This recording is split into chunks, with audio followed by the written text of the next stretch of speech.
Good morning, my dear students. In the previous class, we completed the meaning of joint stock company and also we completed the features of joint stock company. In today's class, we discussed a new topic in joint stock company, that is advantages of joint stock company.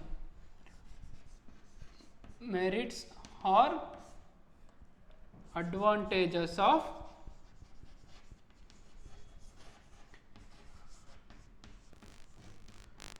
joint stock company.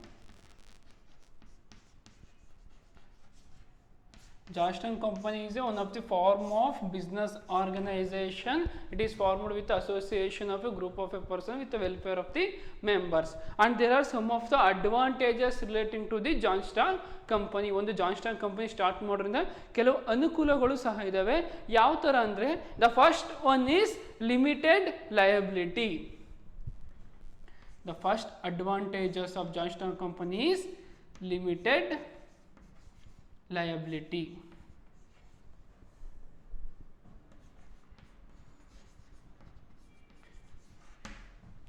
So liability ಅಂದ್ರೇನು, ಹೊಣೆಗಾರಿಕೆ ಅನ್ನೋದು.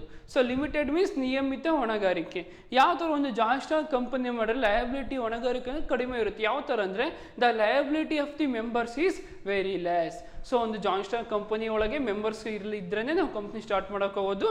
So ಆ ಮೆಂಬರ್ಸಿನ liability ಅಂದರೆ ಹೊಣೆಗಾರಿಕೆ ಅನ್ನೋದು ತುಂಬ ಕಡಿಮೆ ಇರುತ್ತದೆ. If any loan taken from the company, only the assets of the company can be used to settle the debts. If for example, if any company taken the loan from the bank ಅಲ್ಲಿ loan ತಗೊಂಡಿದ್ರೆ ಆ loan ನಾವು repayment ಮಾಡಬೇಕಾಗಿರುತ್ತೆ. In case ಆ ಕಂಪ್ನಿಯವರು ಆ payment ಲೋನ್ನ repayment ಮಾಡೋಕ್ಕಾಗದೇ ಇದ್ದಾಗ bank ಅವ್ರು ಏನು ಮಾಡ್ತಾರೆ, ಆ ಕಂಪನಿಯಲ್ಲಿರುವ ಇನ್ಫ್ರಾಸ್ಟ್ರಕ್ಚರ್ನ ಪ್ಲೆಡ್ಜ್ ಮಾಡ್ಕೊತಾರೆ, ಅಡ ಇಟ್ಕೊಳ್ತಾರೆ. ಸೊ ಆ ಥರ ಮಾಡೋದ್ರಿಂದ ಆ ಲೋನು ರೀಪೇಮೆಂಟ್ ಆಗಲಿಲ್ಲ ಅಂದರೆ ಪರ್ಸ್ನಲ್ ಆಗಿ ಮೆಂಬರ್ಸಿಗೆ ನಾವು ಅಸೆಟ್ಸ್ನ ರೀಪೇಮೆಂಟಿಗೆ ಯೂಸ್ ಮಾಡ್ಕೊಳ್ತಾರೆ. ಬಟ್ ಜಾಯಿಂಟ್ ಸ್ಟಾಕ್ ಕಂಪನಿಯಲ್ಲಿ ಯಾವ ಥರ ಇರುತ್ತಂದರೆ, ಪರ್ಸ್ನಲ್ ಅಸೆಟ್ಸ್ನ ಯೂಸ್ ಮಾಡ್ಕೊಳ್ಳೋದಿಲ್ಲ. ನಾವು ಸೋಲ್ ಪ್ರೊಪ್ರೈಟರ್ಶಿಪ್ ಆಗಿರ್ಬೋದು, ಪಾರ್ಟ್ನರ್ಶಿಪ್ಪಲ್ಲಿ ಆಗಿರ್ಬೋದು, ಪರ್ಸ್ನಲ್ ಅಸೆಟ್ಸ್ನ ರೀಪೇಮೆಂಟ್ ಆಫ್ ಲೋನಿಗೆ ಯೂಸ್ ಮಾಡ್ಕೊಳ್ತಾರೆ ಬ್ಯಾಂಕ್ನವರು. But in joint stock company, the assets of the company can be use to settle the debts. Company assets ಮಾತ್ರ ಯೂಸ್ ಮಾಡ್ಕೊಳ್ತಾರೆ, ಯಾವುದೇ ಕಾರಣಕ್ಕೂ ಮೆಂಬರ್ಸಿನ ಪರ್ಸ್ನಲ್ ಅಸೆಟ್ಸ್ನ ರೀಪೇಮೆಂಟ್ ಆಫ್ ಲೋನಿಗೆ ಯೂಸ್ ಮಾಡ್ಕೊಳ್ಳೋದಿಲ್ಲ. Personal assets of the members cannot used for the loan payment. So personal assets ಯಾವ ಇರುತ್ತೆ, ಅವರ ಓನ್ ಕಾರ್ ಆಗಿರ್ಬೋದು, ಅವರ ಓನ್ ಇನ್ಫ್ರಾಸ್ಟ್ರಕ್ಚರ್ ಆಗಿರೋದು, ಅವನ್ನ ಯೂಸ್ ಮಾಡ್ಕೊಳ್ಳೋದಿಲ್ಲ. The shareholders are members only liable to pay the amount of unpaid on the shares held by them. So ಅವ್ರಿಗೆ liability ಹೊಣೆಗಾರಿಕೆ ಅನ್ನೋದು ಯಾವುದ್ರ ಮೇಲೆ ಜಾಸ್ತಿ ಇರುತ್ತೆ ಅಂದರೆ, ಅವ್ರು ಪರ್ಚೇಸ್ ಮಾಡಿರೋ ಶೇರ್ಸಿನ ಅಮೌಂಟ್ ಏನಾದ್ರು ರೀಪೇಮೆಂಟ್ ಮಾಡಿಲ್ಲ ಅಂದರೆ ಅದನ್ನು ಮಾತ್ರ ರೀಪೇಮೆಂಟ್ ಮಾಡಬೇಕಾಗುತ್ತೆ. ಇನ್ನು ಯಾವುದೇ ಕಂಪನಿಯ ಡೆಪ್ಟ್ಸ್ ಆಗಿರ್ಬೋದು, ಸಾಲ ಆಗಿರ್ಬೋದು, ತಮ್ಮ ಪರ್ಸ್ನಲ್ ಅಸೆಟ್ ಮಾರಿ ಕೊಡೋಕ್ಕೆ ಅರ್ಹರಾಗಿರೋದಿಲ್ಲ, ಕೊಡೋಕ್ಕಾಗೋದಿಲ್ಲ. ಬಟ್ ನಾವು ಅದನ್ನೇ ಪಾರ್ಟ್ನರ್ಶಿಪ್ಪು ಮತ್ತು ಸೋಲ್ ಪ್ರೊಪ್ರೈಟರ್ಶಿಪ್ಪಲ್ಲಿ ಅಬ್ಸರ್ವ್ ಮಾಡಿದ್ರೆ, if any loan taken from the bank, the sole proprietor can also sold the personal property. If partners taken any loan from the bank, even the partners also sale the personal assets. But when we come to the joint stock company, ಅದರಲ್ಲಿರುವ members ಏನಾದರೂ ಆ company loan ತೊಗೊಂಡಿದ್ರೆ repayment ಮಾಡಬೇಕಾದ್ರೆ ಲೋನ್ನ ಕೊಡೋ ಅವಶ್ಯಕತೆ ಇರೋದಿಲ್ಲ, personal ಅಸೆಟ್ಸಿಂದ ಕೊಡೋ ಅವಶ್ಯಕತೆ ಇಲ್ಲ. ಕಂಪನಿ ಅಸೆಟ್ಸ್ನ ಪ್ಲೆಡ್ಜ್ ಮಾಡಿ ಲೋನ್ನ ಸೆಟಲ್ ಮಾಡ್ಬೋದು. So this is the one of the advantages of the joint stock company. The second one is transfer of interest.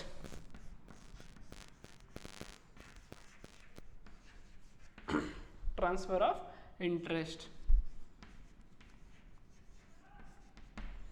Here transfer of interest is the another advantages of joint stock company. The shares of the joint stock company can be transferable from one person to the another without prior permission of the company management. So ನಾವು ಒಂದು ಕ್ಯಾಪಿಟಲ್ನ investment ಮಾಡ್ಬೇಕಂದ್ರೆ ಕಂಪ್ನಿಯಲ್ಲಿ ಯಾವ ಥರ ಮಾಡಬೇಕು, ಶೇರ್ಸ್ನ purchase ಮಾಡಿ shares ಮುಖಾಂತರ invest ಮಾಡ್ಕೊಳ್ತಾ ಹೋಗ್ತಾರೆ.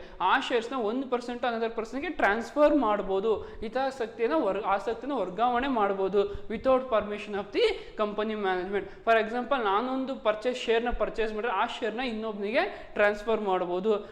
This transfer of shares changes the ownership. So ಆ ಓನರ್ಶಿಪ್, ಶೇರಿನ ಓನರ್ಶಿಪ್ ನಂದಾಗಿರುತ್ತೆ, ನಾನು ಅದನ್ನ ಬೇರೆ ಪರ್ಸನ್ಗೆ ಟ್ರಾನ್ಸ್ಫರ್ ಮಾಡಿದರೆ ಆ ಓನರ್ಶಿಪ್ ಸಹ ಟ್ರಾನ್ಸ್ಫರ್ ಆಗ್ತಾ ಹೋಗುತ್ತೆ.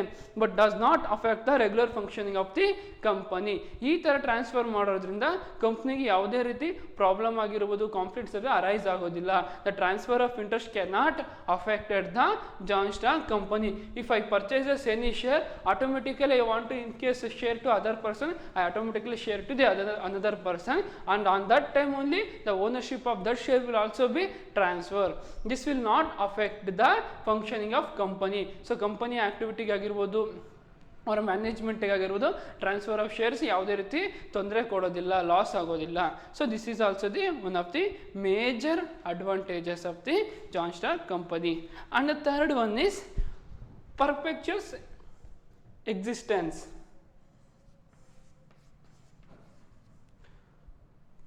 Perpetual existence.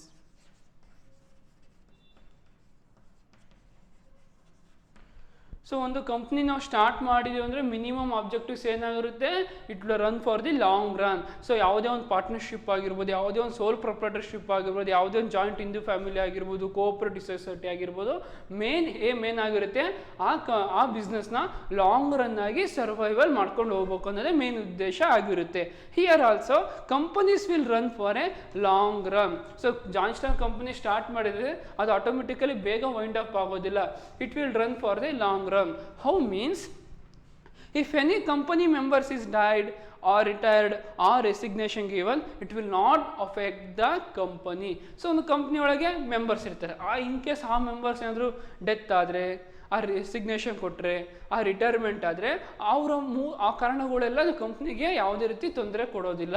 If in case death of the member cannot affect the company, it will run for A even after the death of the member also. The company will run continue even after death of all members. In case ಅಲ್ಲಿರುವಂಥ ಎಲ್ಲ members death ಆದರೆ ಮತ್ತೆ ಹೊಸ members ಕರ್ಕೊಂಡು ಕಂಪ್ನಿನ continue ಆಗಿ start ಮಾಡ್ಕೊಳ್ತಾ ಹೋಗ್ತಾರೆ.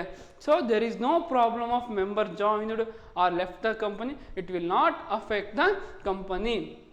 So ಆ ಕಂಪನಿಗೆ ಹೊಸ ಮೆಂಬರ್ಸ್ ಬರೋದ್ರಿಂದ ಆಗಿರ್ಬೋದು, ಹಳೆ ಮೆಂಬರ್ಸ್ ಬಿಟ್ಟೋಗೋದ್ರಿಂದ ಆಗಿರ್ಬೋದು, ಯಾವುದೇ ರೀತಿ ತೊಂದರೆ ಆಗೋದಿಲ್ಲ. It will not affect the company. So ನಾವು ಈಸಿಯಾಗಿ ಜಾಯಿಂಟ್ ಸ್ಟಾಕ್ ಕಂಪನಿಯ ಲಾಂಗ್ ರನ್ ಆಗಿ ಸರ್ವೈವಲ್ ಮಾಡ್ಕೊಳ್ತಾ ಹೋಗ್ಬೋದು. ಸಡನ್ ಆಗಿ ವೈಂಡ್ ಅಪ್ ಮಾಡೋಕ್ಕಾಗೋದಿಲ್ಲ. ಸೊ ಅವ್ರು ರಿಟೈರ್ಮೆಂಟ್ ಆಗೋದು, ರೆಸಿಗ್ನೇಷನ್ ಕೊಡೋದ್ರಿಂದ ಯಾವುದೇ ರೀತಿ ತೊಂದರೆ ಆಗೋದಿಲ್ಲ. ಫಾರ್ ಎಕ್ಸಾಂಪಲ್ ABCD ಅನ್ನೋ ಮೆಂಬರ್ಸ್ ಇರ್ತಾರೆ. ಎ ಅನ್ನೋನು ಡೆತ್ ಆದಂದರೆ BCD ಅನ್ನೋರು ಆ ಕಂಪ್ನಿನ ರನ್ ಮಾಡ್ಕೊಳ್ತಾ ಹೋಗ್ತಾರೆ. ಇಫ್ ಇನ್ ಕೇಸ್ B ಅನ್ನೋ ರಿಟೈರ್ಮೆಂಟ್ ಕೊಟ್ಟರೆ A ಮತ್ತು CD ಅವರು ಕಂಟಿನ್ಯೂ ಮಾಡ್ಕೊಳ್ತಾ ಹೋಗ್ತಾರೆ. ಇಫ್ ಇನ್ ಕೇಸ್ ABCD ಎಲ್ಲರೂ ರಿಟೈರ್ಮೆಂಟ್ ಕೊಟ್ಟರು, ಇಲ್ಲ ಎಲ್ಲರೂ ಮರಣ ಹೊಂದಿದ್ರಂತೆ, ಮತ್ತೆ ಆ ಕಂಪ್ನಿ ಬೋರ್ಡ್ ಆಫ್ ಡೈರೆಕ್ಟರ್ಸ್ ಏನು ಮಾಡ್ತಾರೆ, ನ್ಯೂ ಮೆಂಬರ್ಸ್ನ ಅಕ್ವೈರ್ ಮಾಡಿಕೊಂಡು ಆ ಕಂಪ್ನಿನ ರನ್ ಮಾಡ್ಕೊಳ್ತಾ ಹೋಗ್ತಾರೆ. ಆಟೋಮೆಟಿಕಲ್ ಆಗಿ ವೈಂಡ್ ಅಪ್ ಮಾಡೋಕ್ಕಾಗಲ್ಲ. So this is also the one of the major advantage of joint stock company. Joint stock company will run for A long run period. And the fourth one is scope for expansion. Scope for expansion.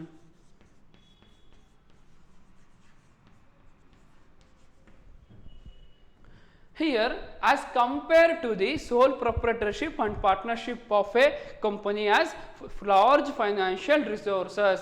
So, scope for expansion means ವಿಸ್ತರಣೆಗೆ ಅವಕಾಶ ಇರುತ್ತದೆ. Joint stock company ಸೀಮಿತ ಸ್ಥಳಕ್ಕೆ ಮಾತ್ರ ಇದು ಅವಲಂಬಿತ ಆಗಿರೋದಲ್ಲ, ಇದು ಎಲ್ಲ ಕಡೆಗೂ ಬೇಕಿರೋ ನಾವು ಎಕ್ಸ್ಪ್ಯಾನ್ಷನ್ ಮಾಡ್ಕೊಳ್ತಾ ಹೋಗ್ಬೋದು, ಬ್ರಾಂಚಸ್ನ ಓಪನ್ ಮಾಡ್ಕೊಳ್ತಾ ಹೋಗ್ಬೋದು. ಯಾವ ಥರ ಅಂದರೆ, ಈಗ ಸೋಲ್ ಪ್ರೊಪ್ರೈಟರ್ಶಿಪ್ ಮತ್ತು ಪಾರ್ಟ್ನರ್ಶಿಪ್ಪಲ್ಲಿ as a large financial resources ಇರೋದಿಲ್ಲ. ಏನಕ್ಕಂದರೆ ಸೋಲ್ ಪ್ರೊಪ್ರೈಟರ್ಶಿಪ್ಪಲ್ಲಿ ಒಂದೇ ಪಾರ್ಟ್ನರ್ಸ್ ಇರ್ತಾನೆ, ಆ ಒಬ್ಬ ಪಾರ್ಟ್ನರ್ಸ್ ಮಾತ್ರ ಇನ್ವೆಸ್ಟ್ಮೆಂಟ್ ಮಾಡೋದಕ್ಕೆ ಸಾಧ್ಯ ಆಗಿರುತ್ತೆ. But when we comes to the joint stock company, all members having the liability invest the capital. So share ಮುಖಾಂತರ ಕ್ಯಾಪಿಟಲ್ ಇನ್ವೆಸ್ಟ್ಮೆಂಟ್ ಮಾಡ್ತಾರೆ. So financial resources automatically increase ಆಗ್ತಾ ಹೋಗುತ್ತೆ. The capital can be attracted from the public as well as through the loans from bank. So ಈ capital ಯಾವ ಥರ joint stock ಕಂಪನಿಯವರು arise ಮಾಡ್ಕೊಳ್ತಾ ಹೋಗ್ತಾರೆ ಅಂದರೆ, issuing from share to the ಪಬ್ಲಿಕ್ಕಿಗೆ ಶೇರ್ ಇಶ್ಯೂ ಮಾಡೋದ್ರಿಂದ ಇನ್ಕ್ರೀಸ್ ಮಾಡ್ತಾರೆ. And also loan from the bank and also some financial institution. So loan ಬ್ಯಾಂಕಲ್ಲಿ ಲೋನ್ ತಗೊಳ್ಳೋದ್ರ ಆಗಿರ್ಬೋದು, ಮತ್ತು ಫೈನಾನ್ಷಿಯಲ್ ಇನ್ಸ್ಟಿಟ್ಯೂಷನಲ್ಲಿ ಮನಿನ ಬಾರೋ ಮಾಡ್ಕೊಂಡ್ರೆ ಈ ಥರ ಅವರೆಲ್ಲ ಜಾಯಿಂಟ್ ಸ್ಟಾಕ್ ಕಂಪ್ನಿಯವ್ರು ಏನು ಮಾಡ್ತಾರೆ, ಕ್ಯಾಪಿಟಲ್ನ ರೈಸ್ ಮಾಡ್ಕೊಳ್ತಾರೆ. ಸೊ ಆಟೋಮೆಟಿಕಲಿ ಏನಾಗುತ್ತೆ, ಫೈನಾನ್ಷಿಯಲ್ ರಿಸೋರ್ಸಸ್ ಇನ್ಕ್ರೀಸ್ ಆಗ್ತಾ ಹೋಗೋದ್ರಿಂದ ಆ ಕಂಪನಿಯ ಬ್ರಾಂಚಸ್ನ ಬೇರೆ ಕಡೆಗೆ ಈಸಿಯಾಗಿ ನಾವು ಸ್ಟಾರ್ಟ್ ಮಾಡ್ಕೊಳ್ತಾ ಹೋಗ್ಬೋದು. Without financial resources or capital we can not start any branches in other district. So ಒಂದು ಡಿಸ್ಟ್ರಿಕ್ಟ್ ಬೇರೆ ಡಿಸ್ಟ್ರಿಕ್ಕಲ್ಲಿ ನಾವು ಒಂದು ಬಿಸ್ನೆಸ್ನ ಸ್ಟಾರ್ಟ್ ಮಾಡಬೇಕು ಅಥವಾ ಒಂದು ಬ್ರಾಂಚಸ್ ಓಪನ್ ಮಾಡಬೇಕಂದ್ರೆ we required money.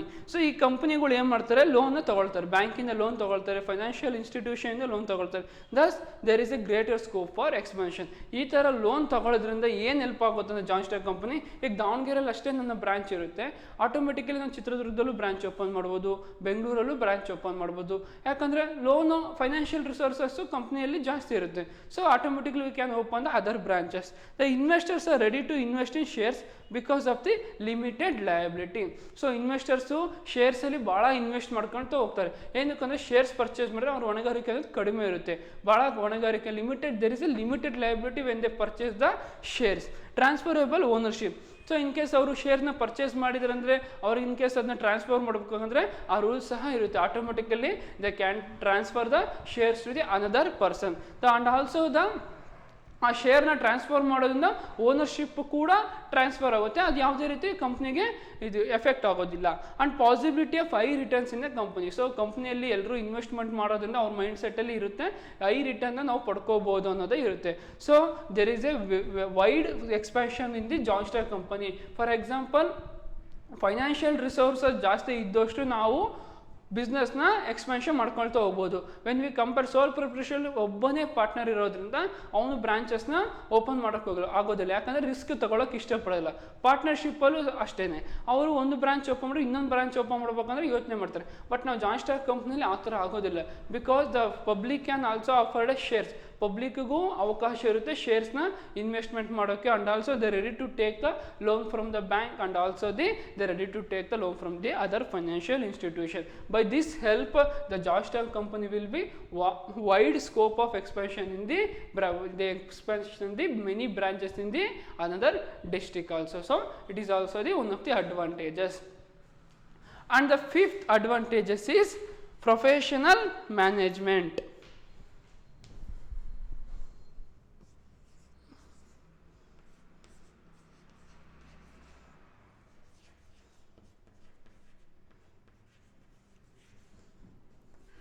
Professional management. So ಒಂದು ಮ್ಯಾನೇಜ್ಮೆಂಟ್ ಅಂದರೆ management is art of getting things done through the others with help of the people. So ಒಂದು ಬಿಸ್ನೆಸ್ ಆಗಿರ್ಬೋದು, ಒಂದು ಕಂಪ್ನಿ ಆಗಿರ್ಬೋದು, ಒಂದು ಜಾಯಿಂಟ್ ಸ್ಟಾಕ್ ಕಂಪ್ನಿ ಆಗಿರ್ಬೋದು, ಒಂದು ಸೊಸೈಟಿ ಆಗಿರ್ಬೋದು, ಒಬ್ಬ ಪರ್ಸನಿಂದ ಅದನ್ನ ರನ್ ಮಾಡೋಕ್ಕೆ ಹೋಗೋದಿಲ್ಲ. ಸೊ ನಾವು ಯಾರು ಹೆಲ್ಪಿಂದ ಮಾಡ್ಬೋದು, with the help of the group of the people. ನಾವು ಒಂದೇನೋ ಒಂದು ಅಬ್ಜೆಕ್ಟಿವ್ಸ್ ಅಚೀವ್ ಮಾಡಬೇಕಂದ್ರೂ ಪೀಪಲ್ನ ಅಥವಾ ಮೆಂಬರ್ಸ್ನ ಅವಶ್ಯಕತೆ ಇರುತ್ತೆ. And also when we come to the joint stock company, a company can offer to pay high salary to specialist and professional. So ನಾವು workers effective and efficient ವೇಲಿ work ಮಾಡ್ಬೇಕಂದ್ರೆ ನಾವು ಅವ್ರಿಗೆ ಏನು ಆಫರ್ ಮಾಡಬೇಕು, high salaries. If you pay the salaries high, automatically workers or members or employees work the effective and efficient way. So the companies can offer to pay high salaries for the specialist and professional. So ಆ ಕಂಪನಿಯಲ್ಲಿ ಇರುವಂಥ board of director ಆಗಿರ್ಬೋದು, chief executive officer ಇರ್ಬೋದು, top level ಮ್ಯಾನೇಜ್ಮೆಂಟಲ್ಲಿ ಯಾರು ಇರ್ತಾರೋ ಅವರಿಗೆಲ್ಲ ಸ್ಪೆಷಲಿಸ್ಟಿಗೆ ಹೈ ಸ್ಯಾಲ್ರಿ ಆಫರ್ ಮಾಡ್ತಾರೆ. ಸೊ ಹೈ ಸ್ಯಾಲ್ರಿ ಆಫರ್ ಮಾಡೋದ್ರಿಂದ ಒಂದು ಆ ಕಂಪ್ನಿಯ ಮ್ಯಾನೇಜ್ಮೆಂಟ್ ಏನಾಗುತ್ತೆ, ಎಫೆಕ್ಟಿವ್ ಆ್ಯಂಡ್ ಎಫಿಷಿಯೆಂಟ್ ವೇಯಲ್ಲಿ ಈಸಿಯಾಗಿ ಸ್ಮೂತಾಗಿ ರನ್ ಆಗ್ತಾ ಹೋಗುತ್ತೆ. If salary is high, the workers will work in a effective way. So ಸ್ಯಾಲ್ರೀಸೇ ಮೇನ್ ಮೋಟಿವ್ ಆಗಿರುತ್ತೆ ಯಾರಿಗೆ, ಎಂಪ್ಲಾಯೀಸಿಗೆ. If we pay the high salary, the work automatically. If we pay the very less salary, the workers not work effective and efficient way.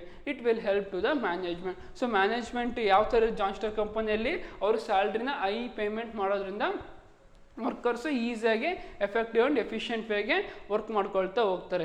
Each department deals with a particular activity and head by an expert. So ಒಂದು ಕಂಪ್ನಿಯಲ್ಲಿ ಒಂದು department ಇಲ್ಲ. ಈಗ for example purchase department ಆಗಿರ್ಬೋದು, sales department ಆಗಿರ್ಬೋದು, finance department ಆಗಿರ್ಬೋದು, ಈ ಎಲ್ಲ ಡಿಪಾರ್ಟ್ಮೆಂಟಲ್ಲಿರುವಂಥ ವರ್ಕರ್ಸಿಗೆ according to their job they give on the salary.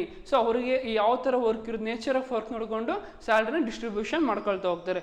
So ಈ ಥರ ಮಾಡೋದ್ರಿಂದ particular activities headed by N expert. So ಅಲ್ಲಿ ಅವ್ರ ಸ್ಯಾಲ್ರಿ ಇನ್ವೆಸ್ಟ್ ಮಾಡೋದ್ರಿಂದ ಜಾಸ್ತಿ ವರ್ಕ್ ಏನಾಗುತ್ತೆ, ಎಕ್ಸ್ಪರ್ಟ್ ಅವರು ಚೆನ್ನಾಗಿ ವರ್ಕ್ ಮಾಡ್ಕೊಳ್ತಾ ಹೋಗ್ತಾರೆ. ಇನ್ ಕೇಸ್ ಆ ಡಿಪಾರ್ಟ್ಮೆಂಟಲ್ಲಿರೋ ಒಬ್ಬ ವರ್ಕರಿಗೆ ಜಾಸ್ತಿ ಸ್ಯಾಲ್ರಿ ಕೊಟ್ಟು ಇನ್ನೊಬ್ಬ ವರ್ಕರಿಗೆ ಕಮ್ಮಿ ಕೊಟ್ಟರೆ ಅಲ್ಲಿ ಎಫೆಕ್ಟಿವ್ ಆಗಿ ವರ್ಕ್ ಆಗೋದಿಲ್ಲ.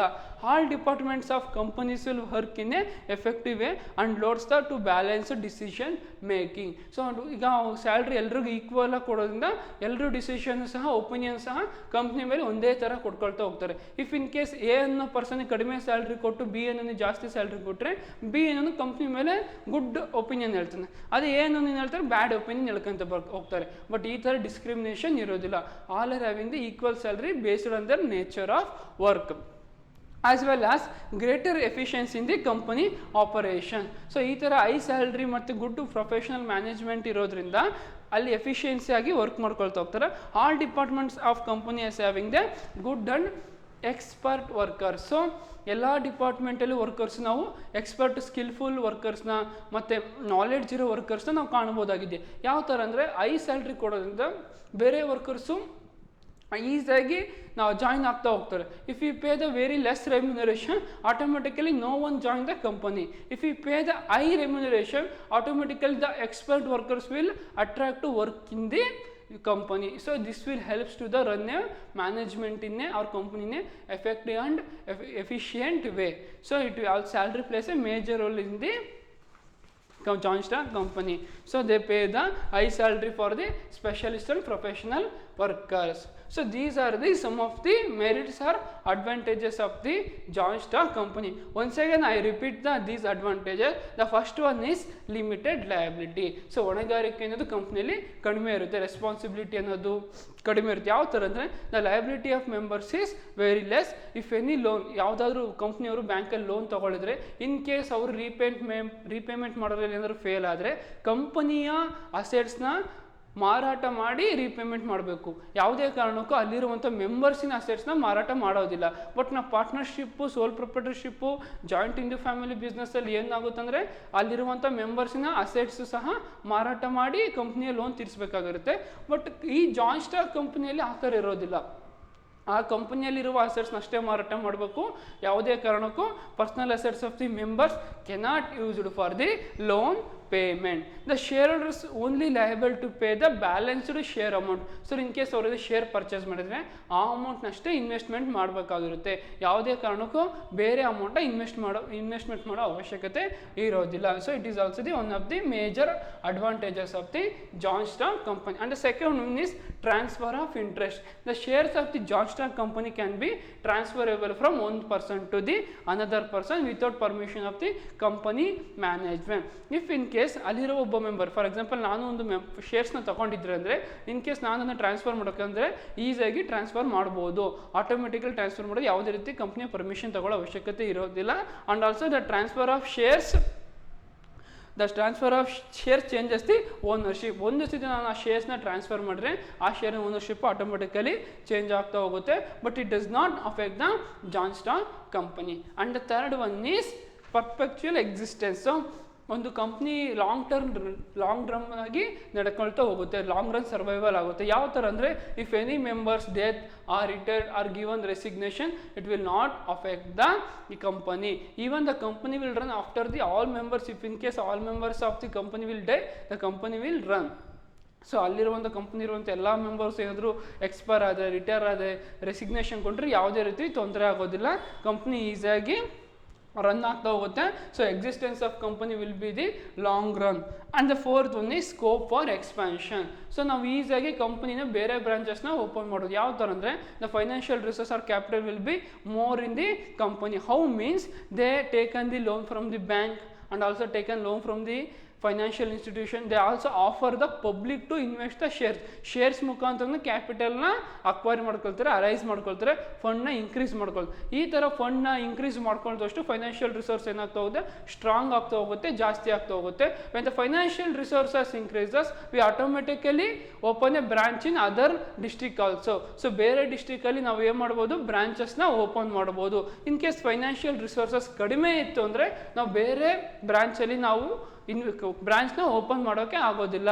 ಸೊ ಮೇಜರಾಗಿ ನಾವು ಒಂದು ಕಂಪ್ನಿಯ ಬ್ರಾಂಚಸ್ನ ಬೇರೆ ಡಿಸ್ಟಿಕಲ್ಲಿ ಓಪನ್ ಮಾಡಬೇಕಂದ್ರೆ ಫೈನಾನ್ಷಿಯಲ್ ರಿಸೋರ್ಸಸ್ ಸ್ಟ್ರಾಂಗ್ ಇದ್ರೆ ಅಷ್ಟೇ ಓಪನ್ ಮಾಡಬೇಕಾಗುತ್ತೆ.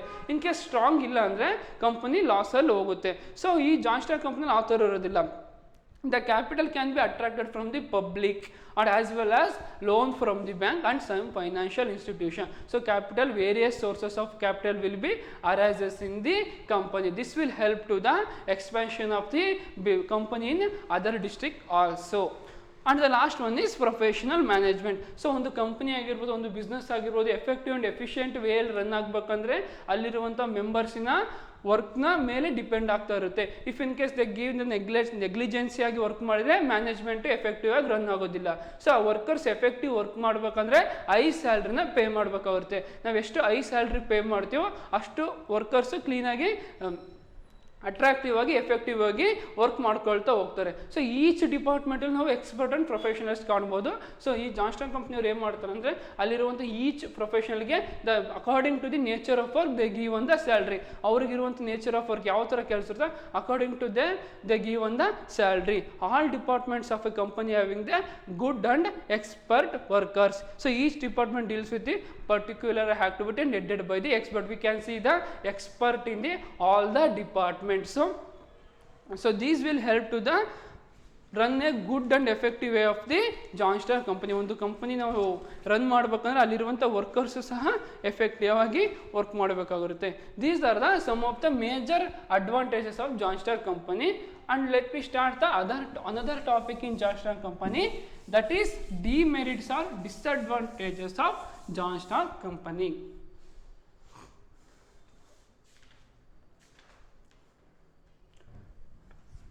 Demerits or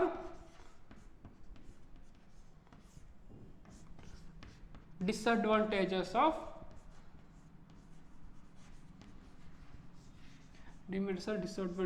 of joint stock company.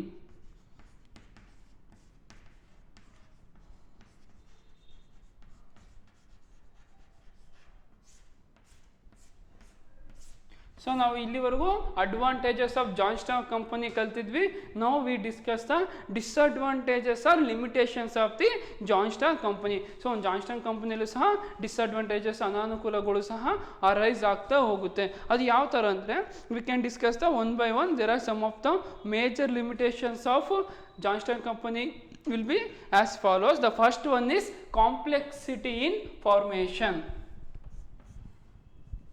The first disadvantages is complexity in formation.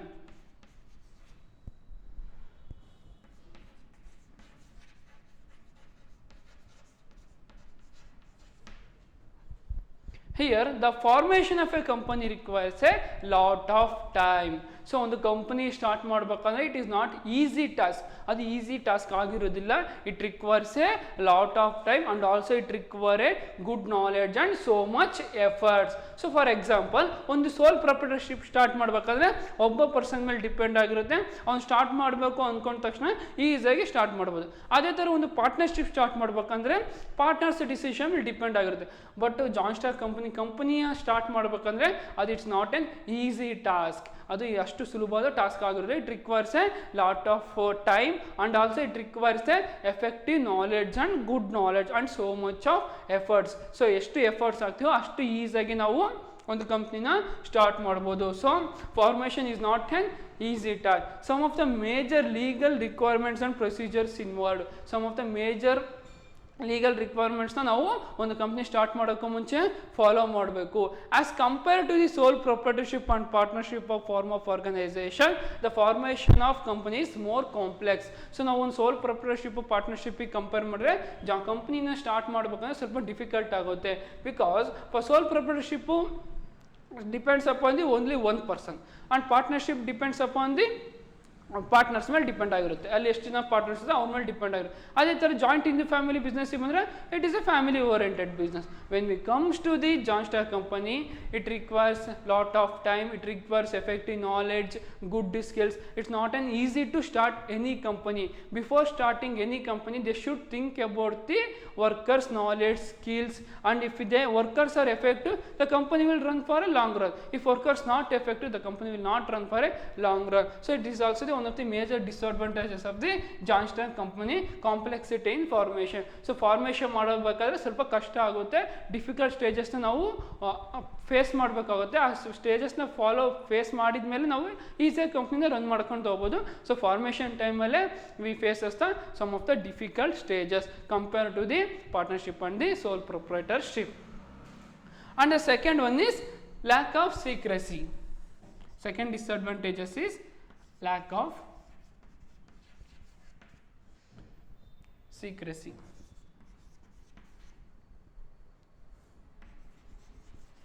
So ಒಂದು ಕಂಪ್ನಿಯಲ್ಲಿ ಒಂದು ಇನ್ಫಾರ್ಮೇಷನ್ ನಾವು ಎಷ್ಟು ಸೀಕ್ರೆಸಿಯಾಗಿ ಹಿಡ್ಕೊಳ್ತಾ ಹೋಗ್ತೀವೋ ಕಂಪ್ನಿ ಸಹ ಅಷ್ಟೇ ಎಫೆಕ್ಟಿವ್ ಆಗಿ ನಡ್ಕೊಳ್ತಾ ಹೋಗುತ್ತೆ. ಅದು ಕಂಪ್ನಿ ಆಗಿರ್ಬೋದು, ಬಿಸ್ನೆಸ್ ಆಗಿರ್ಬೋದು. ಬಟ್ ನಾವು ಈ ಕಂಪ್ನಿಯಲ್ಲಿ ಇನ್ಫಾರ್ಮೇಷನ್ ಅಷ್ಟೊಂದು ಸೀಕ್ರೆಸಿಯಾಗಿ ಮೇಂಟೈನ್ ಮಾಡ್ಕೊಳ್ಳೋದು, ರಹಸ್ಯವಾಗಿ ಇಡೋಕ್ಕೋಗೋದಿಲ್ಲ. Because the information must shared with the public, so it is difficult to maintain a secrecy in the company. So ನಾವು ಕಂಪ್ನಿಯವ್ರು ಏನು ಮಾಡ್ತಾರೆ, ಪಬ್ಲಿಕ್ಕಿಗೆ ಶೇರ್ಸ್ನ ಇನ್ವೆಸ್ಟ್ಮೆಂಟ್ ಮಾಡೋಕ್ಕೆ ಅವಕಾಶ ಮಾಡಿಕೊಡ್ತಾರೆ. ಸೊ ಅವ್ರು ಏನಾದರೂ ಇನ್ವೆಸ್ಟ್ಮೆಂಟ್ ಮಾಡಿದ್ದಾರೆ ಅಂದರೆ ಆ ಕಂಪ್ನಿಗೆ ಎಲ್ಲ ಇನ್ಫಾರ್ಮೇಷನ್ ತಿಳ್ಕೊಳ್ಳೋಕ್ಕೆ ಅರ್ಹರಾಗಿರ್ತಾರೆ. So company must and should inform the every aspects and every planning of the company to the public. So ಪಬ್ಲಿಕ್ಕಿಗೆ ನಾವು ಇನ್ಫಾರ್ಮೇಷನ್ನ ಶೇರ್ ಮಾಡಬೇಕಾಗಿರುತ್ತೆ. ಸೊ ಅವಾಗ ನಾವು ಅಲ್ಲಿರುವಂಥ ಇನ್ಫಾರ್ಮೇಷನ್ನ ಲೈಕ್ ಕೆಲವೊಂದು ಫೈನಾನ್ಷಿಯಲ್ ಆಸ್ಪೆಕ್ಟ್ಸು, ಮಾನಿಟರಿ ಆಸ್ಪೆಕ್ಟ್ನ ನಾವು ರಹಸ್ಯವಾಗಿ ಸೀಕ್ರೆಟ್ನ ಮೇಂಟೈನ್ ಮಾಡೋಕ್ಕಾಗೋದಿಲ್ಲ. They should provide information time to a public. So ಯಾವುದೇ ಒಂದು ನ್ಯೂ ಪ್ಲಾನಿಂಗ್ ಆಗಿರೋದು, ಯಾವುದೇ ಒಂದು ನ್ಯೂ ಡಿಸಿಷನ್ ತೊಗೊಂಡಿದ್ರು ನಾವು ಅಲ್ಲಿರುವಂಥ ಎಲ್ಲ ಮೆಂಬರ್ಸ್ಗೆ ನಾವು ಆ ಇನ್ಫಾರ್ಮೇಷನ್ನ ಪಾಸ್ ಮಾಡ್ಕೊಳ್ತಾ ಹೋಗ್ತಾ ಇರಬೇಕು. Because it is A public oriented ಆಗಿರುತ್ತೆ. ಪಬ್ಲಿಕ್ದವರು ಸಹ, ಜನಗಳು ಪೀಪಲ್ ಸಹ ಇನ್ವೆಸ್ಟ್ಮೆಂಟ್ ಮಾಡೋದ್ರಿಂದ ಆ ಕಂಪ್ನಿಯಲ್ಲಿ ಬರುವಂಥ ಎಲ್ಲ ಇನ್ಫಾರ್ಮೇಷನ್ ಶೇರ್ ಮಾಡಬೇಕು. In this type of environment it is difficult to maintain complete secrecy about the operation of company.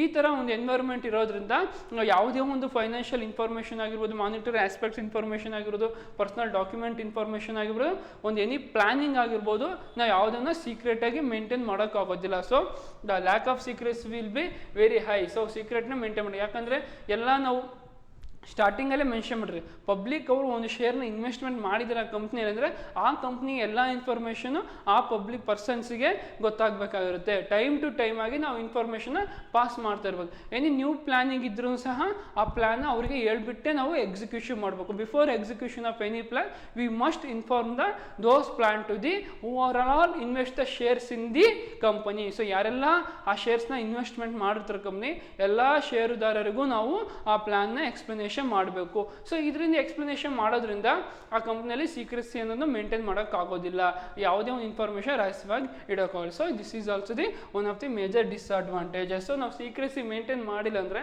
ಆ ಪ್ಲಾನಿಂಗ್ನ ಬೇರೆ ಕಂಪ್ನಿಯವರು ಈಸಿಯಾಗಿ ಅಕ್ವೈರ್ ಮಾಡ್ಕೊಳ್ತಾರೆ. ಯಾವ ಥರ ಅಂದರೆ, ಬೇರೆ ಕಂಪ್ನಿಯಲ್ಲಿರೋ ಒಂದು ಮೆಂಬರ್ನ ಈ ಕಂಪ್ನಿಯಲ್ಲಿ ಶೇರ್ನ ಪರ್ಚೇಸ್ ಮಾಡೋಕ್ಕೆ ಕಳಿಸಿರ್ತಾರೆ.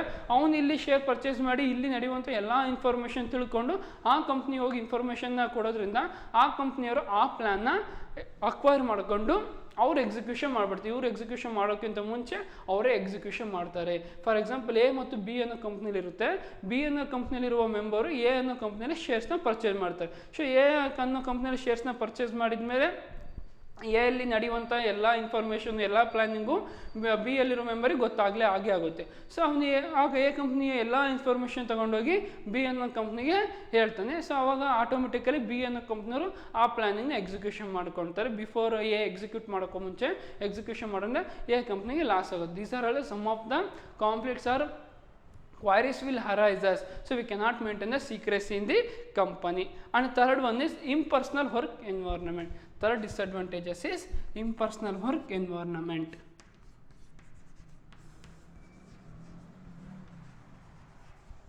Impersonal work environment.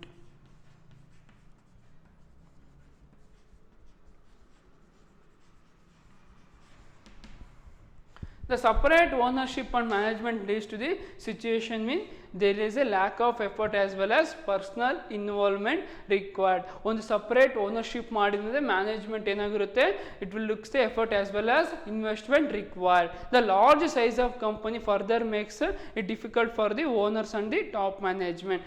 So for example ಒಂದು ಕಂಪ್ನಿಯಲ್ಲಿ ಟಾಪ್ ಲೆವೆಲ್ ಮ್ಯಾನೇಜ್ಮೆಂಟ್ ಇರುತ್ತೆ, ಮಿಡಲ್ ಲೆವೆಲ್ ಮ್ಯಾನೇಜ್ಮೆಂಟ್ ಇರುತ್ತೆ, ಲೋವರ್ ಲೆವೆಲ್ ಮ್ಯಾನೇಜ್ಮೆಂಟ್ ಇರುತ್ತೆ. ಎಲ್ಲ ಮ್ಯಾನೇಜ್ಮೆಂಟ್ ಅವ್ರಿಗೆ ಇನ್ಫಾರ್ಮೇಷನ್ ಪಾಸ್ ಮಾಡಬೇಕಾಗುತ್ತೆ. So it is difficult to the owners and the top management to share the new information. So top ಮ್ಯಾನೇಜ್ಮೆಂಟಿಂದ lower level management ಬರೋಷ್ಟೊತ್ತಿಗೆ ಇನ್ಫಾರ್ಮೇಷನ್ನು ಅರ್ಧ ಕಟ್ ಆಗ್ತಾ ಹೋಗ್ತಾ ಇರುತ್ತೆ. ಸೊ ಎಫೆಕ್ಟಿವ್ ಆಗಿ ಇನ್ಫಾರ್ಮೇಷನ್ ಸಹ ಫ್ಲೋ ಆಗೋದಿಲ್ಲ. So separate ownership of management leads to the situation which there is a lack of effort as well as personal involvement required.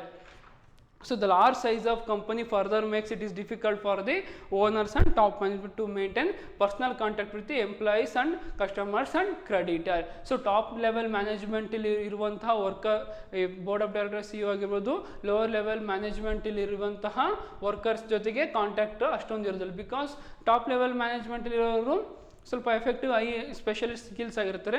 So lower level ಇರೋ ಕಸ್ಟಮರ್ಸ್ ಆಗಿರ್ಬೋದು, creditors ಆಗಿರ್ಬೋದು, employees ಆಗಿರ್ಬೋದು, ಅವ್ರ ಜೊತೆಗೆ ಒಡನಾಟ ಅಷ್ಟೊಂದು ಇರೋದಿಲ್ಲ. ಸೊ ಎನ್ವಿರಾನ್ಮೆಂಟ್ ಅನ್ನೋದು ಸಹ ಕಡಿಮೆ ಇರುತ್ತೆ. So it is also the one of the major disadvantage. So ಯಾವುದೇ ಒಂದು ಕಂಪ್ನಿಯಲ್ಲಿ ಆಗಿರ್ಬೋದು, ಎಲ್ಲ ವರ್ಕರ್ಸಿನ ಜೊತೆಗೆ ಕಾಂಟ್ಯಾಕ್ಟ್ ಚೆನ್ನಾಗಿತ್ತು ಅಂದರೆ ಎಫೆಕ್ಟಿವ್ ಆಗಿ ಕಂಪ್ನಿ ರನ್ ಮಾಡ್ಕೊಳ್ತಾ ಹೋಗ್ಬೋದು. ಇಫ್ ಇನ್ ಕೇಸ್ ಅದು ಎಫೆಕ್ಟಿವ್ ಆಗಿ ಇಲ್ಲ ಅಂದರೆ, ಅವ್ರ ಜೊತೆ ಕಾಂಟ್ಯಾಕ್ಟ್ ಇಲ್ಲ ಅಂದರೆ, ನಮಗೆ ಅವ್ರು ಏನು ಕೆಲಸ ಮಾಡ್ತಿದ್ರು, ಏನು ವರ್ಕ್ ಮಾಡ್ತಾರೆ ಅನ್ನೋದು ಗೊತ್ತಾಗೋದಿಲ್ಲ. So it is difficult in the company. So top level ಮ್ಯಾನೇಜ್ಮೆಂಟಲ್ಲಿರುವಂಥ ವರ್ಕರ್ಸು ಲೋವರ್ ಲೆವೆಲ್ ಮ್ಯಾನೇಜ್ಮೆಂಟಲ್ಲಿರುವ ಎಂಪ್ಲಾಯೀಸ್ ಜೊತೆಗೆ ಒಡನಾಟ ಅನ್ನೋದು ಸುಮಾರು ತೀರಾನೇ ಕಡಿಮೆ ಇರುತ್ತೆ. And the fourth one is numerous regulation.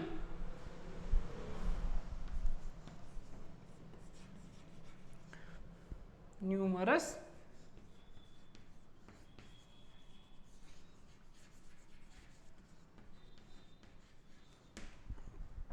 here one thing observe that there is a various rules and regulations will be followed by the company. ಒಂದು ಕಂಪ್ನಿ ಸ್ಟಾರ್ಟ್ ಮಾಡಿದ್ರೆ ಅಂದರೆ ಆ ಕಂಪ್ನಿಯವರು ಕೆಲವೊಂದು ರೂಲ್ಸ್ ಆ್ಯಂಡ್ ರೆಗ್ಯುಲೇಷನ್ನ ಫಾಲೋ ಮಾಡ್ಬೇಕಾದ್ರೆ ಅದು ಕೆಲವೊಂದು 1-2 ರೂಲ್ಸ್ ಅಂತ ಇರೋದಿಲ್ಲ. ಮಿನಿಮಮ್ ಏನಿಲ್ಲ 10 to 15 ರೂಲ್ಸ್ ಆ್ಯಂಡ್ ರೆಗ್ಯುಲೇಷನ್ನ ಫಾಲೋ ಮಾಡಬೇಕಾದ್ರೆ ಯಾವ ಥರ ಇದೆ, the functioning of a company subject to many legal provision of compulsory. So ಕಂಪನಿಯು ಕಂಪಲ್ಸರಿ ಆಗಿ ಮೆನಿ ಲೀಗಲ್ ರಿಕ್ವೈರ್ಮೆಂಟ್ಸ್ನ ಫಾಲೋ ಮಾಡಬೇಕು. A company is a burdened with numerous restrictions in respect of aspects including the auditing, voting, filing of reports. So company ಅನ್ನೋದು ತುಂಬಾ burden ಪಡ್ತಾ ಇರುತ್ತೆ. ಯಾವ ರೀತಿ ವಿಷಯದಲ್ಲಿ? ಆಡಿಟಿಂಗ್ ಅಂದರೆ ಲೆಕ್ಕ ಪರಿಶೋಧನೆ ಮಾಡಬೇಕಾಗಿರುತ್ತೆ. ಫಾರ್ ಎಕ್ಸಾಂಪಲ್ ಇಯರ್ ಎಂಡ್ ಆಯ್ತು ಅಂದರೆ ಕಂಪ್ನಿಯ ಎಲ್ಲ ಅಕೌಂಟ್ಸ್ನ ಆಡಿಟರಿಗೆ ಕೊಟ್ಟು ಆಡಿಟರ್ ಚೆಕ್ ಮಾಡ್ಕೊಂತ ಹೋಗ್ಬೇಕಾದ್ರೆ, if in case any misappropriation of entry ಇತ್ತು ಅಂದರೆ ಅದು ಕಂಪ್ನಿ ಮೇಲೆ ತುಂಬಾ ಪ್ರಾಬ್ಲಮ್ ಆಗ್ತಾ ಹೋಗುತ್ತೆ. ಎಲ್ಲ ಪಬ್ಲಿಕ್ ಅವರಿಗೂ ರೂಲ್ಸ್ನ ಅದು ಇನ್ಫಾರ್ಮೇಷನ್ನ ಶೇರ್ ಮಾಡಬೇಕು, ಯಾಕೆ ಅದು ಮಿಸ್ಅಪ್ರೋಪ್ರಿಯೇಷನ್ ಆಯಿತು ಅಂತ. ಆ್ಯಂಡ್ ಆಲ್ಸೋ ದಿ ವೋಟಿಂಗ್ ಪವರ್ಸ, ಅದರಲ್ಲಿ ವೋಟಿಂಗಲ್ಲಿ ಸಹ ತುಂಬಾ ರೂಲ್ಸ್ ಆ್ಯಂಡ್ ರೆಗ್ಯುಲೇಷನ್ನ ಫಾಲೋ ಮಾಡಬೇಕಾಗುತ್ತೆ. And also the preparation of the various documents. 1-2 documents prepare ಮಾಡಿದ ತಕ್ಷಣ ಕಂಪ್ನಿ ಆಗೋದಿಲ್ಲ, ವೇರಿಯಸ್ ಡಾಕ್ಯುಮೆಂಟ್ಸ್ನ ಕಂಪ್ನಿಯವರು ಮೇಂಟೈನ್ ಮಾಡಬೇಕಾಗಿರುತ್ತೆ. ಆ್ಯಂಡ್ ಅದು ಎಲ್ಲಿ ತನಕ ಕಂಪ್ನಿ ಎಕ್ಸಿಸ್ಟೆನ್ಸ್ ಆಗಿರುತ್ತೆ ಅಲ್ಲಿವರೆಗೂ ಸಹ ಡಾಕ್ಯುಮೆಂಟ್ಸ್ನ ಸೇಫ್ ಆಗಿ ನಾವು ಸೇವ್ ಮಾಡಬೇಕಾಗಿರುತ್ತೆ. They should obtain the various certificates from different agency that is register SEBI etcetera. So security exchange board of ಇಂಡಿಯಾದಲ್ಲಿ ಸಹ ರಿಜಿಸ್ಟ್ರೇಷನ್ ಮಾಡ್ಕೋಬೇಕಾಗುತ್ತೆ. ಹಾಗೆ ಎಲ್ಲ ಯಾವುದೇ ಒಂದು ಕಂಪ್ನಿ ಆದರೂ ಕಂಪಲ್ಸರಿ ರಿಜಿಸ್ಟ್ರೇಷನ್ ಆಗಿರ್ಬೋದು. ಕಂಪನೀಸ್ ಆ್ಯಕ್ಟ್ 2013 ಆಗಿರ್ಬೋದು, ಆರ್ ಎನಿ ಅದರ್ ಕಂಪನೀಸ್ ಆ್ಯಕ್ಟಲ್ಲಿ ಅದು ರಿಜಿಸ್ಟ್ರೇಷನ್ ಆಗಿರಬೇಕು. These rules and regulation reduces the freedom of operation of a company and requires a lot of time and effort. So ಈ ಥರ rules and regulations ಏನಾಗ್ತಾ ಹೋಗುತ್ತೆ, workers ಮೇಲೆ impact ಆಗ್ತಾ ಹೋಗುತ್ತೆ. So workers ಒಂದು ರೂಲ್ಸ್ ಆ್ಯಂಡ್ ರೆಗ್ಯುಲೇಷನಲ್ಲೇ ವರ್ಕ್ ಮಾಡ್ಬೇಕಂದ್ರೆ it is very difficult. Because ಎಷ್ಟು ಎನ್ವಿರಾನ್ಮೆಂಟ್ ಫ್ರೀ ಆಗಿರುತ್ತೆ, ಎಷ್ಟು ಫ್ರೀಡಮ್ ಕೊಟ್ಟಿರ್ತಾರೋ ಅಷ್ಟು ಈಸಿಯಾಗಿ ವರ್ಕರ್ಸು ವರ್ಕ್ ಮಾಡ್ಕೊಳ್ತಾ ಹೋಗ್ತಾರೆ. ಇಫ್ ಇನ್ ಕೇಸ್ ನಾವು ಫ್ರೀಡಮ್ ಕೊಡಲಿಲ್ಲಂಗೆ ಎಲ್ಲ ವರ್ಕರ್ಸ್ ಮೇಲೂ ಇದೇ ಥರ ನೀವು ಫಾಲೋ ಮಾಡಬೇಕು, ಈ ರೂಲ್ಸ್ನೇ ಫಾಲೋ ಮಾಡಬೇಕು, ಈ ರೆಗ್ಯುಲೇಷನ್ಸ್ನೇ ಫಾಲೋ ಮಾಡಬೇಕಂದ್ರೆ ಅದು ವರ್ಕರ್ಸ್ ಮೇಲೆ ಇಂಪ್ಯಾಕ್ಟ್ ಆಗಿ ಎಫೆಕ್ಟಿವ್ ಆ್ಯಂಡ್ ಎಫಿಷಿಯಂಟ್ ಪೇ ನಾವು ವರ್ಕ್ನ ಕಂಪ್ನಿಯಲ್ಲಿ ಕಾಣೋಕ್ಕಾಗೋದಿಲ್ಲ. And also it requires lot of time. So ಒಂದು ಪರ್ಟಿಕ್ಯುಲರ್ ರೂಲಲ್ಲಿ ಹೇಳಿರ್ತಾರೆ, ಇದೇ ದಾರಿಯಲ್ಲಿ ನೀವು ಮನೆಗೆ ಹೋಗ್ಬೇಕಂದ್ರೆ ಅದು ಆ ದಾರಿಯಲ್ಲಿ ಹೋಗ್ಬೇಕಂದ್ರೆ ಭಾಳ ಟೈಮ್ ಇರುತ್ತೆ. ಅದೇ ನಾವು ಬೇರೆ ದಾರಿಯಲ್ಲಿ ಹೋದರೆ ಕಡಿಮೆ ಟೈಮ್ ಇರುತ್ತೆ. ಬಟ್ ಕಂಪ್ನಿ ರೂಲ್ಸ್ ಅಂದರೆ ಇದೇ ವೇಯಲ್ಲಿ ನೀವು ಮನೆಗೆ ಹೋಗ್ಬೇಕಂದ್ರೆ ಅದೇ ವೇಲೆ ನಾವು ಮನೆಗೆ ಹೋಗ್ಬೇಕು, ಈ ದಾರಿಯಲ್ಲಿ ಹೋಗೋಕ್ಕಾಗೋದಿಲ್ಲ. ಯಾಕಂದರೆ ಕಂಪ್ನಿಯ ಒಂದು ರೂಲ್ಸ್ ಆ್ಯಂಡ್ ರೆಗ್ಯುಲೇಷನ್ ನಾವು ಫಾಲೋ ಮಾಡಬೇಕಾಗಿರುತ್ತೆ. So it requires a lot of time to maintain the rules and regulation. ಆ ಕಂಪ್ನಿಯ ಒಂದು ರೂಲ್ಸ್ ಆ್ಯಂಡ್ ರೆಗ್ಯುಲೇಷನ್ಸ್ನ ಮೇಂಟೈನ್ ಮಾಡ್ಕೊಂಡು ಒಂದು ಕಂಪ್ನಿ ಇರಿಸ್ಬೇಕಂದ್ರೆ it requires a lot of time and also it requires a lot of money required. ಕೆಲವೊಂದು ಕಂಪ್ನಿಗಳು ಕೆಲವೊಂದು ಭಾಳ ರೂಲ್ಸ್ ಆ್ಯಂಡ್ ರೆಗ್ಯುಲೇಷನ್ ಹಾಕಂದ್ರೆ ಅದೇ ವೇಯಲ್ಲಿ ಫಾರ್ಮ್ ಆಫ್ ವರ್ಕ್ ಮಾಡೋದ್ರೆ it requires a lot of money also. So various rules and regulations will also be one of the disadvantages of the John Star company. ಕೆಲವು rules and ರೆಗ್ಯುಲೇಷನ್ನ follow ಮಾಡ್ಬೋದು, various rules and ರೆಗ್ಯುಲೇಷನ್ನ follow ಮಾಡೋಕ್ಕಾಗೋದಿಲ್ಲ. ಯಾರೇ ಆಗಿರ್ಬೋದು, ಒಂದು member ಆಗಿರ್ಬೋದು, ಕೆಲವೊಂದು ಸೀಮಿತ ವರ್ಕ್ನ ಅವ್ನು ಈಸಿಯಾಗಿ ಮಾಡ್ಬೋದು. ಇಲ್ಲ ಈ ವರ್ಕ್ನ ಎಫೆಕ್ಟಿವ್ ಆಗಿ ಓವರ್ ಟೈಮ್ ವರ್ಕ್ ಮಾಡು ಅಂತ ಹೇಳಿದ್ರೆ ಆ ವರ್ಕರ್ಸ್ ವರ್ಕ್ ಮಾಡೋಕ್ಕೆ ಅಷ್ಟೊಂದು ಎಫೆಕ್ಟಿವ್ ವರ್ಕ್ ಮಾಡೋದಿಲ್ಲ. So it is also the one of the disadvantages of the joint stock company. And the fifth one is delay in decision making.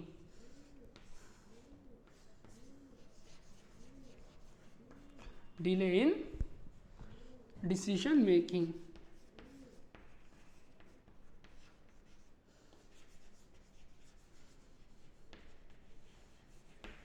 So ಒಂದು ಡಿಸಿಷನ್ನ ನಾವು ತಗೊಳ್ತಿರೋದು ಅಂದರೆ ಆ ಕಂಪ್ನಿಯ ಉದ್ದೇಶದಿಂದ ಹಿಡ್ಕೊಂಡು ನಾವು ತಗೋಬೇಕಾಗಿರುತ್ತೆ. ಯಾವುದೋ ಒಂದು ಡಿಸಿಷನ್ ತಗೊಳ್ಳೋಕ್ಕೂ ಮುಂಚೆ ನಾವು 1000 ಟೈಮ್ಸ್ ಥಿಂಕ್ ಮಾಡಿರಬೇಕು, because it will effect the company. ಒಂದು ರಾಂಗ್ ಡಿಸಿಷನ್ ತಗೊಂಡ್ರೆ ಕಂಪನಿಯ ಗುಡ್ ವಿಲ್ ಆಗಿರ್ಬೋದು, ಕಂಪನಿಯ ಒಂದು ನೇಮ್ ಆಗಿರ್ಬೋದು ಹಾಳಾಗೋ ಚಾನ್ಸಸ್ ಇರುತ್ತೆ. So any decision of company related to the aspects will taken by the board of directors. So ಈ ಕಂಪನಿ ಯಾವುದೇ ಒಂದು ಡಿಸಿಷನ್ ಯಾರು ತಗೊಳ್ಳೋಕ್ಕೆ ಅರ್ಹರಾಗಿರ್ತಾರೆ ಅಂದರೆ board of directors. So top level ಮ್ಯಾನೇಜ್ಮೆಂಟಲ್ಲಿರುವಂತಹ ಬೋರ್ಡ್ ಆಫ್ ಡೈರೆಕ್ಟರ್ಸು ಕಂಪನಿಯಲ್ಲಿ ಬರುವಂತಹ ಎಲ್ಲ ಇನ್ಫಾರ್ಮೇಷನ್ನು, ಎಲ್ಲ ಡಿಸಿಷನ್ನು, ಎಲ್ಲ ಒಪಿನಿಯನ್ಸು ಅವರೇ ತಗೊಳ್ತಾರೆ. It is a top level management followed by the middle level management and the lower level management. So hierarchy of ಮ್ಯಾನೇಜ್ಮೆಂಟಲ್ಲಿ top level ಇರುತ್ತೆ, ಮಿಡಲ್ ಲೆವೆಲ್ ಇರುತ್ತೆ, ಲೋಯರ್ ಲೆವೆಲ್ ಇರುತ್ತೆ. ಸೊ ಟಾಪ್ ಲೆವೆಲ್ ಮ್ಯಾನೇಜ್ಮೆಂಟಲ್ಲಿ ಇರುವಂತಹ board of directors ತಗೊಳ್ಳೋಂಥ ಡಿಸಿಷನ್ನ middle level ಮ್ಯಾನೇಜ್ಮೆಂಟಲ್ಲಿ ಇರುವಂಥವ್ರು and also the lower level ಮ್ಯಾನೇಜ್ಮೆಂಟಲ್ಲಿ ಇರುವವರು ವರ್ಕ್ ಮಾಡಬೇಕಾಗಿರುತ್ತೆ. ಸೊ ಡಿಸಿಷನ್ನ ಅಕ್ಸೆಪ್ಟ್ ಮಾಡ್ಕೋಬೇಕಾಗುತ್ತೆ. So the communication as well as approval of various proposal may cause delays, because top level management ಅಲ್ಲಿ ತಗೊಂಡಿರೋ ಡಿಸಿಷನ್ ಲೋವರ್ ಲೆವೆಲ್ ಮ್ಯಾನೇಜ್ಮೆಂಟಿಗೆ ಬರಬೇಕು ಅನ್ನೋಷ್ಟರಲ್ಲಿ ಆಲ್ಮೋಸ್ಟ್ ಎಲ್ಲ ಇನ್ಫಾರ್ಮೇಷನ್ ಕಟ್ ಆಗೋಗಿರುತ್ತೆ. ಸೊ ಇನ್ಫಾರ್ಮೇಷನ್ ಅಷ್ಟೊಂದು ಎಫೆಕ್ಟಿವ್ ಆಗಿ ಶೇರ್ ಆಗೋದಿಲ್ಲ.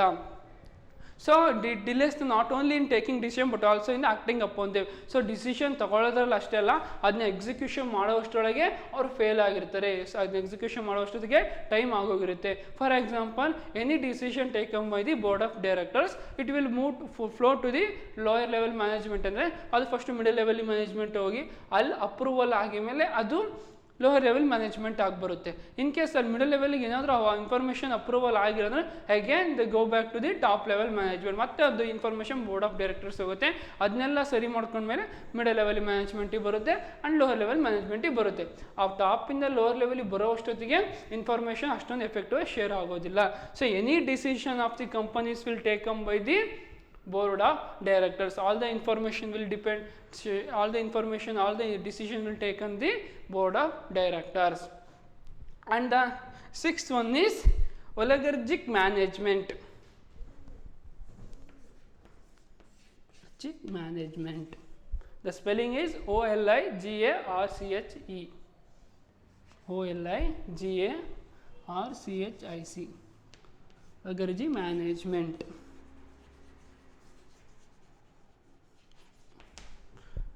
The board of directors are representative of the shareholders who are the owners. So board of directors ಎಲ್ಲ ಡಿಸಿಷನ್ ತಗೊಳ್ಳೋ ಅವಶ್ಯಕತೆ ಇರುತ್ತೆ. However, the most large sized organization having the multitude of shareholders, the owners have minimal influence in terms of controlling running the business. So ಎಲ್ಲ share holders ಏನಾಗಿರ್ತಾರೆ, owners ಆಗಿರುತ್ತೆ. So control management ಸಹ ಎಲ್ಲರ ಮೇಲೂ depend ಆಗ್ತಾ ಹೋಗುತ್ತೆ. The all management rights to take all major decision will depends upon the directors. ಎಲ್ಲ ಮ್ಯಾನೇಜ್ಮೆಂಟಲ್ಲಿರುವಂಥ ವರ್ಕರ್ಸ್ ಒಂದು ಡಿಸಿಷನ್ ತಗೊಳ್ಳೋಕ್ಕೂ ಮುಂಚೆ ಎಲ್ಲ ಬೋರ್ಡ್ ಆಫ್ ಡೈರೆಕ್ಟರ್ಸ್ನ ಅಪ್ರೂವಲ್ ಆಗಿರಬೇಕು. The board of director as such enjoy considerable freedom in exercising the power. So ಆ board of directors freedom ಇರುತ್ತೆ, full freedom to take any decision and also they have the full power to take any new planning. So ಈ ಥರ ಮ್ಯಾನೇಜ್ಮೆಂಟಲ್ಲಿ ಏನಾಗುತ್ತೆ ಅಂದರೆ share holders investment ಮಾಡಿದ ತಕ್ಷಣ ಅವರು owners ಆಗಿರ್ತಾರೆ, ಬಟ್ ಅವ್ರು ಯಾವುದೇ ರೀತಿ ಡಿಸಿಷನ್ ತೊಗೊಳಕ್ಕಾಗೋದಿಲ್ಲ. ಅಲ್ಲಿರುವಂಥ owners are minimal influence in terms of control and running the business. So share holders ಎಲ್ಲ ಏನಾಗಿರ್ತಾರೆ, ಓನರ್ಶಿಪ್ ತೊಗೊಂಡಿದ್ದಂಗೆ ಆಗಿರುತ್ತೆ. ಬಟ್ ಯಾವುದೇ ಒಂದು ಡಿಸಿಷನ್ ತೊಗೊಳಕ್ಕೂ ಮುಂಚೆ ನಾವು ಯಾರನ್ನು ಕೇಳಬೇಕಾಗಿರುತ್ತೆ, ಬೋರ್ಡ್ ಆಫ್ ಡೈರೆಕ್ಟರ್ಸ್ನ ಪರ್ಮಿಷನ್ ತಗೋಬೇಕಾಗುತ್ತೆ. So here the board of directors are representative of the shareholders who are the owner. So ಅವ್ರು ರೆಪ್ರೆಸೆಂಟ್ ಮಾಡ್ತಾರೆ ಶೇರ್ ಹೋಲ್ಡರ್ಸ್. ಶೇರ್ ಹೋಲ್ಡರ್ಸ್ ಯಾರಾಗಿರ್ತಾರೆ, owner of the company. So this is also the one major disadvantage because the shareholders cannot take any decision. All the decision will taken by the board of directors only, but shareholders called as an owners, but they cannot take any decisions. And the last one is conflict in interest.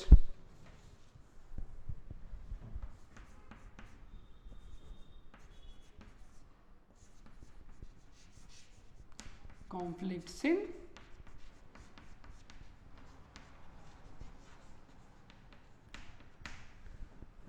So ಆಸಕ್ತಿಗಳಲ್ಲಿ ಭಿನ್ನಾಭಿಪ್ರಾಯ ಬರೋದು, ಒಂದು interest ಆಗಿರ್ಬೋದು, ಅದರಲ್ಲಿ conflicts arise ಆಗ್ತಾ ಹೋಗುತ್ತೆ ಒಂದು ಕಂಪ್ನಿಯಲ್ಲಿರುವ members ಮೇಲೆ. ಯಾವ ಥರ ಅಂದರೆ there may be a conflicts of interest among the various stake holders of a company.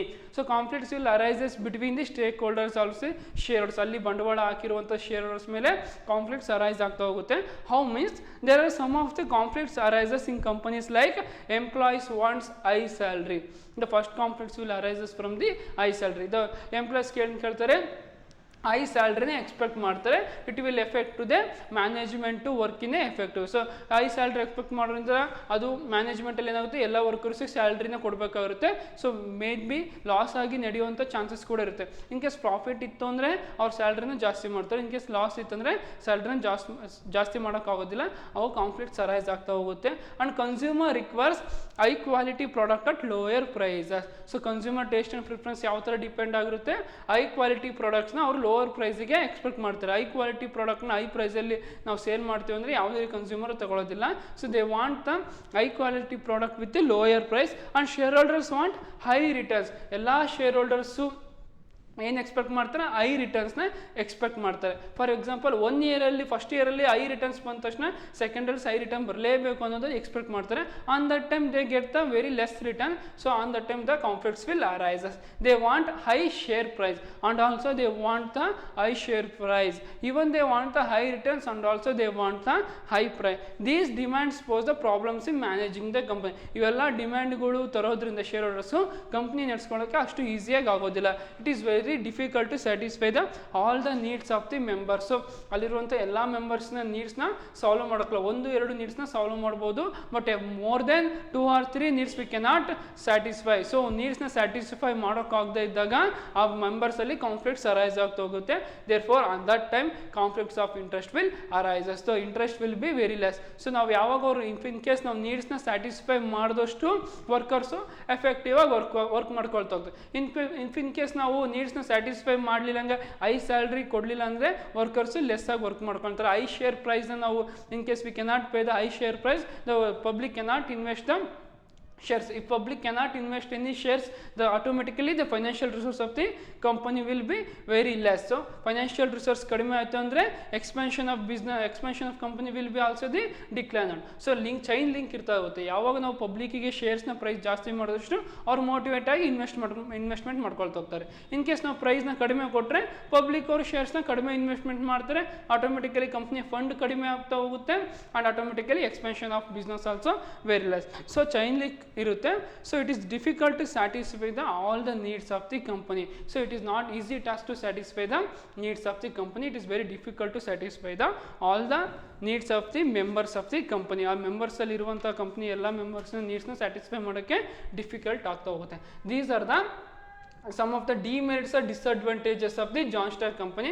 Once again I repeat that the first disadvantages is complexity in formation. The formation of company is not an easy task when compared to the partnership and sole proprietorship. So it will take the more time and it requires the good knowledge, good efforts, good skillful labors require members na ಒಂದು company formation ಮಾಡೋಕ್ಕೆ ಮುಂಚೆ start ಮಾಡೋಕ್ಕೆ ಹೋಗುತ್ತೆ. When compare to the sole proprietorship and partnership, it is very difficult to start a company. And the second one is lack of secrecy. So ಆ ಕಂಪ್ನಿಯ members ಯಾರಾಗಿರ್ತಾರೆ, ಪಬ್ಲಿಕಲ್ಲಿ ಇರುವಂಥ public ಪೀಪಲ್ಸೇ ಆಗಿರ್ತಾರೆ. So public ಅವರಿಗೆ ನಾವು ಶೇರ್ ಮಾಡ್ಕೊಳ್ಳೋಕ್ಕೆ opportunity ಕೊಟ್ಟಿರೋದ್ರಿಂದ ಎಲ್ಲ public ಶೇರ್ನ investment ಮಾಡಿರ್ತಾರೆ. ಯಾರೆಲ್ಲ ಶೇರ್ಸ್ನ ಇನ್ವೆಸ್ಟ್ಮೆಂಟ್ ಮಾಡುತ್ತೆ ಅವರಿಗೆಲ್ಲ ನಾವು ಆ ಕಂಪ್ನಿ ಇನ್ಫಾರ್ಮೇಷನ್ ಆಗಿರೋದು, ಮಾನಿಟರಿ ಆಸ್ಪೆಕ್ಟ್ಸ್ ಆಗಿರುತ್ತೆ, ಪರ್ಸನಲ್ ಡಾಕ್ಯುಮೆಂಟ್ಸ್ ಆಗಿರೋದು ನಾವು ಶೋ ಮಾಡಬೇಕಾಗಿರುತ್ತೆ ಮತ್ತು ಹೇಳ್ಬೇಕಾಗಿರುತ್ತೆ.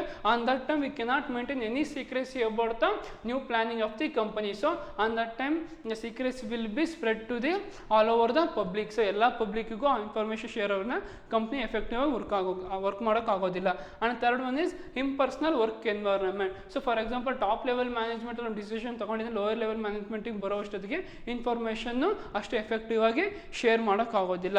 ಸೊ ಇನ್ಫಾರ್ಮೇಷನ್ ಈಸಿಯಾಗಿ ಫ್ಲೋ ಆಗೋದಿಲ್ಲ. And also the numerous regulation. So various rules and regulations the company follow ಮಾಡಬೇಕಾಗುತ್ತೆ.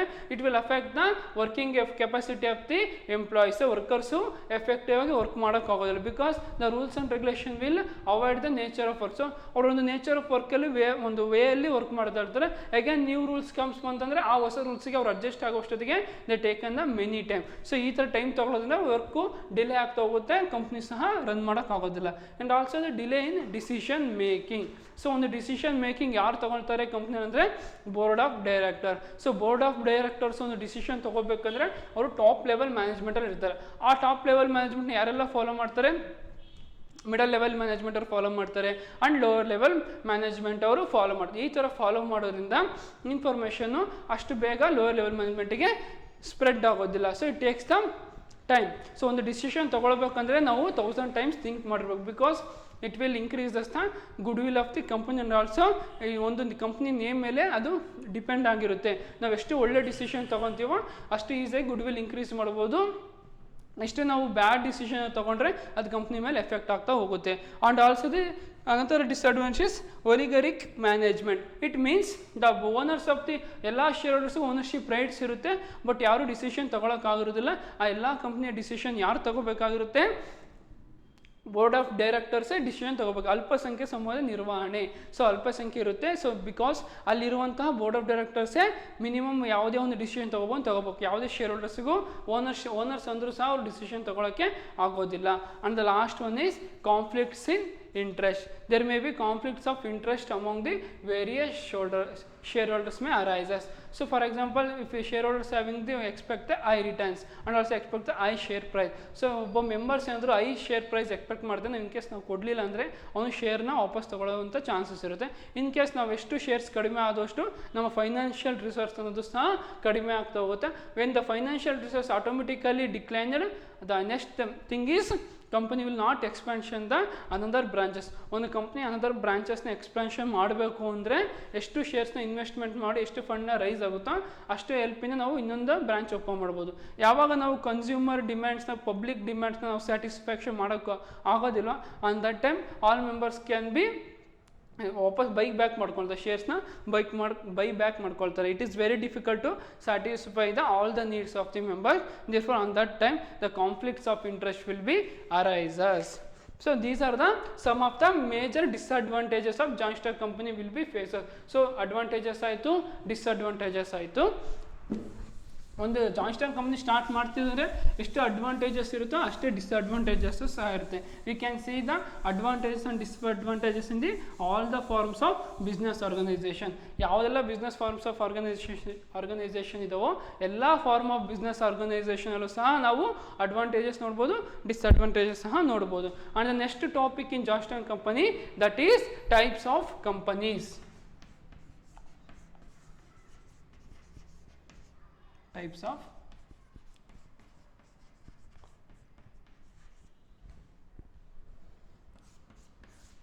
so now types of company again ನಾವು classification ನೋಡಬಹುದಾಗುತ್ತೆ. The classification of company can be classified into the majorly two types. We can see the major two types companies.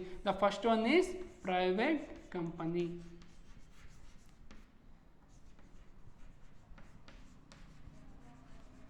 And the second one is